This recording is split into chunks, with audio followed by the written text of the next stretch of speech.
നമസ്കാരം. വിജയ് ഹസാരെ ട്രോഫിയിൽ തകർപ്പൻ ബാറ്റിംഗ് പ്രകടനം നടത്തി എല്ലാവരെയും ഞെട്ടിപ്പിച്ചിരിക്കുകയാണ് ശ്രേയസ് അയ്യർ.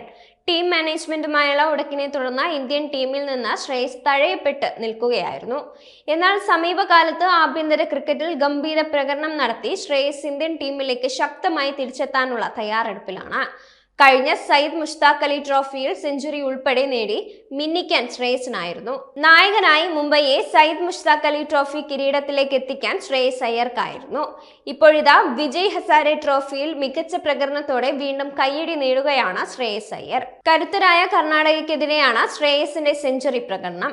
ഇന്ത്യൻ ടീമിലേക്ക് തിരിച്ചെത്താൻ സെലക്ടർമാർക്ക് കൂടുതൽ സമ്മർദ്ദം നൽകുന്ന പ്രകടനമാണ് ശ്രേയസ് അയ്യർ നടത്തിയിട്ടുള്ളത്.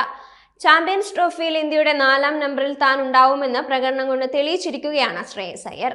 മുംബൈക്കായി 4-ാം നമ്പറിൽ ബാറ്റ് ചെയ്യാനെത്തിയ ശ്രേയസ് കടന്നാക്രമിച്ചാണ് കളിച്ചത്. ശ്രേയസിന്റെ സ്ട്രൈക്ക് റേറ്റിനെതിരെ പരക്കെ ആക്ഷേപമുണ്ടായിരുന്നു. എന്നാൽ ഇതിനെയെല്ലാം പൊളിച്ചെഴുതുന്ന ബാറ്റിംഗ് പ്രകടനമാണ് ശ്രേയസ് നടത്തിക്കൊണ്ടിരിക്കുന്നത്. 55 പന്ത് നേരിട്ട് 5 4-ഉം 10 6-ഉം ഉൾപ്പെടെ 114 റൺസോടെയാണ് ശ്രേയസ് ക്രീസിൽ തുടർന്നത്. വിജയ്കുമാർ വൈശാഖും ശ്രേയസ് ഗോപാലും ഉൾപ്പെട്ട ബൗളിംഗ് നിരക്കെതിരെയാണ് ശ്രേയസിന്റെ ബാറ്റിംഗ് വെടിക്കെട്ട്. ഷോർട്ട് ബോളിലടക്കം സിക്സർ പായിച്ചു തന്നെ മികവ് കാട്ടിക്കൊടുത്താണ് ശ്രേയസ് കയ്യടി നേടിയത്. അതുകൊണ്ട് തന്നെ വരാനിരിക്കുന്ന ചാമ്പ്യൻസ് ട്രോഫിക്കുള്ള ഇന്ത്യൻ ടീമിൽ മധ്യനിരയിൽ ശ്രേയസ് അയ്യർ ഉണ്ടാവുമെന്നുറപ്പാണ്. അതിവേഗത്തിൽ റൺസ് ഉയർത്താനും ക്ലാസിക് ഷോട്ടുകൾ കളിക്കാനും ശ്രേയസിന് സാധിക്കുന്നുണ്ട്. ചാമ്പ്യൻസ് ട്രോഫിയിൽ ഇന്ത്യയുടെ മധ്യനിരയിലേക്ക് പ്രതീക്ഷ വെച്ചിരിക്കുന്ന താരമാണ് സഞ്ജു സാംസൺ. സമീപകാലത്തെ T20യിലെ പ്രകടനങ്ങൾ വിലയിരുത്തി സഞ്ജു സാംസനെ ചാമ്പ്യൻസ് ട്രോഫിയിലേക്ക് പരിഗണിക്കുമെന്ന പ്രതീക്ഷ എല്ലാവർക്കും ഉണ്ടായിരുന്നു. എന്നാൽ ശ്രേയസിന്റെ മിന്നും പ്രകടനത്തോടെ സഞ്ജുവിന് കാര്യങ്ങൾ പ്രയാസമായിരിക്കുകയാണ്.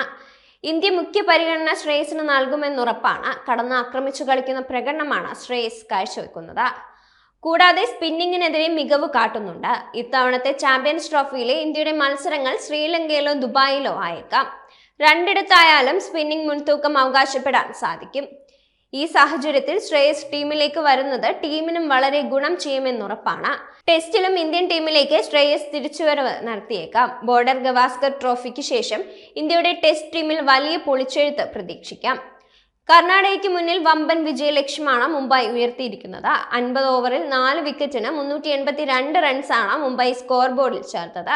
അൻക്രിഷ് രഘുവൻഷി 6 റൺസ് എടുത്ത് മടങ്ങി. ആയുഷ് മാത്രേ 78 റൺസും ഹാർദിക് തമോർ 84 റൺസും നേടി കസറി.